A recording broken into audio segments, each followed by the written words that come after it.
In today's video, I'm going to teach you how to send Slack notifications from Airtable. We'll be setting up a simple automation so that when a new record is created, Airtable can prepare a Slack message for your team.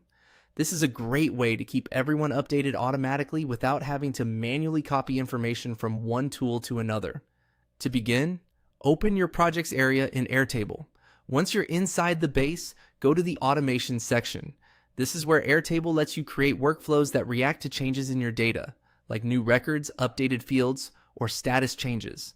From there, click on the trigger option called When a Record is Created. This tells Airtable that the automation should start anytime a new item is added. After selecting that trigger, click Select a Table so you can choose where Airtable should watch for those new records.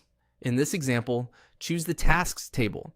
That means every time a new task is created, this automation can move forward and send a Slack notification. Next, click Choose Record and select the sample record called Launch Party Planning. This record is being used to test the automation and help Airtable preview the data it will send later. Using a sample record is helpful because it lets you confirm everything is pulling in correctly before the automation goes live. Now that the trigger is configured, click Add Advanced Logic or Action. This is where you define what Airtable should do after the new task appears. Hover over Slack, then click Send Message.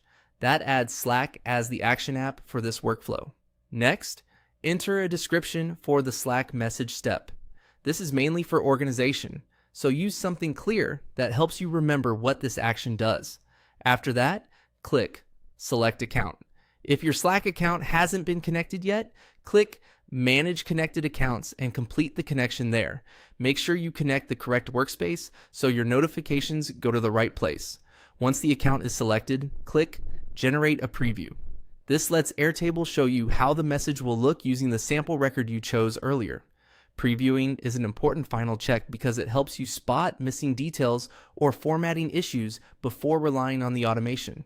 And that's it. You've now set up the foundation for sending Slack notifications from Airtable whenever a new task record is created. After reviewing the preview, you'll be in a much better position to confirm that your automation is ready to work smoothly and keep your team informed in real time.